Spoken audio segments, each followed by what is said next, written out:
কি ভেবেছে কি এসব করে বিপ্লব করবে? বিপ্লব করে সেলিব্রিটি হবে? এখান থেকে নড়ছি নাই, নড়বো নাই। নড়ছি না, নড়বো না। নড়ছি নাই, নড়বো নাই। নড়ছি না, নড়বো না। সব কটা টিভি চ্যানেলে আমার নাতি নাতনিকে দেখানো হচ্ছে, ফলে ওরা মাখ হচ্ছে। এরপরে যখন এই মাখ হওয়ার জন্য বিপদ বাড়বে তখন কে সামলাবে? লেখাপড়ার বালাই নেই, এরপর কি গুন্ডার সঙ্গে জীবন কাটাবে? তুমি একটু শান্ত হও না। বিষয়টা তো এমনই, ওরা কি চুপচাপ বসে থাকতে পারে বলো তো? সেই তো দাদু, এখন প্রতিবাদ করবে না তো কখন করবে? প্রতিবাদ করে তো একবারে দুনিয়া পাল্টে ফেলবে ওরা, তাই না? প্রতিদিন দুনিয়াতে লক্ষ লক্ষ চুরি চুরি হচ্ছে, আমরা সেটা পাল্টাতে পারছি?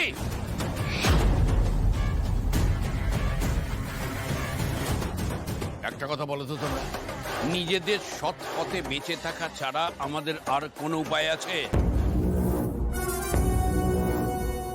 এই সব করে শহরে মেয়েদের উপর যে অত্যাচার হচ্ছে সেটা ওরা থামাতে পারবে? আমি বলছি পারবে না, কিচ্ছু হবে না। শুধু শুধু নিজের বিপদটা ডেকে নিয়ে আসবে। একদম ঠিক বলেছেন বাবা, একদম ঠিক বলেছেন। রায়ন তো এইসব প্রতিবাদ করার ছেলে নয়। ওই পারুলটাই কিন্তু আমার ছেলেটার মাথা খেয়েছে, আমার ছেলেটার মাথা খেয়েছে, আমার মেয়েটার মাথা খেয়েছে, এমনকি মোল্লারকে পর্যন্ত ওখানে টেনে নিয়ে গেছে। ও বাবা, একবার রায়ন রাকা মোল্লারকে বলুন না ওরা যাতে বাড়ি চলে আসে। আমার এসব ভালো লাগছে না বাবা।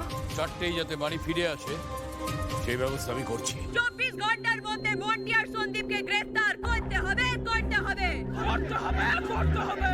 করতে হবে, করতে হবে। করতে হবে, করতে হবে। করতে হবে, করতে হবে। করতে হবে, করতে হবে।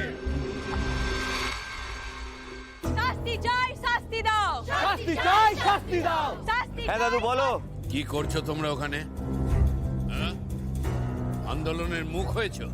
দাদু চুপ!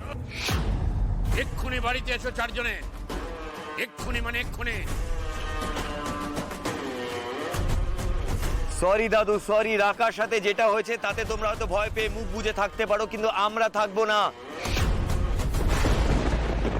এতদিন ধরে যা হয়েছে সবাই চুপ করে গেছে, কিন্তু আমরা ইয়াং জেনারেশন চুপ করে থাকবো না।